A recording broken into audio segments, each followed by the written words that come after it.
Agamemnon, the leader of the Greek forces in the Trojan War, was already cursed even before he arrived at Troy. The curse that plagued his family, stemming from the sins of their ancestor Tantalus, cast a dark shadow over his early life and set the stage for the tragic events that would unfold during his reign.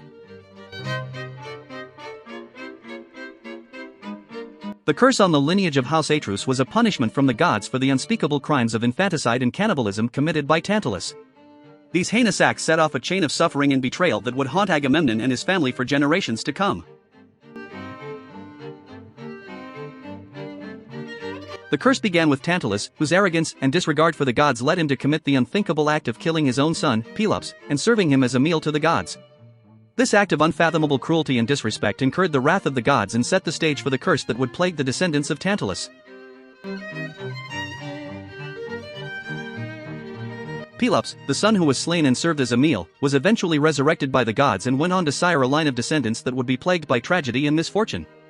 It was within this cursed lineage that Agamemnon would be born, destined to inherit the burden of his family's dark past. The curse on the house of Atreus manifested in the form of endless suffering, incest, violence, and betrayal.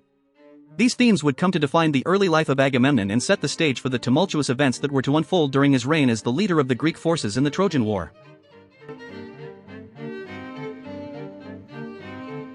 Agamemnon's family history was marred by a series of tragic events, beginning with the infamous tale of his parents, Atreus and Arope. Atreus, driven by jealousy and a thirst for revenge, plotted to take the throne from his brother Thyestes. In a cruel and calculated act, Atreus served Thyestes his own children as a meal, a gruesome act of retribution that would haunt the family for generations to come. The curse on the house of Atreus continued to wreak havoc on Agamemnon's family, as his own children suffered the consequences of their cursed lineage. His daughter, Iphigenia, was sacrificed in a tragic and heart-wrenching act in order to appease the gods and ensure a favorable wind for the Greek fleet as they set sail for Troy. This unspeakable act of filial betrayal served as a reminder of the curse that loomed over Agamemnon and his family, casting a dark shadow over their lives. The curse on the house of Atreus also manifested in the form of betrayal and violence within Agamemnon's own household. His wife, Clytemnestra, driven by a thirst for revenge and a desire to avenge the sacrifice of their daughter, conspired to kill Agamemnon upon his return from the Trojan War. This act of betrayal and violence served as a culmination of the cursed history of Agamemnon's family, a tragic end to a lineage plagued by suffering and misfortune.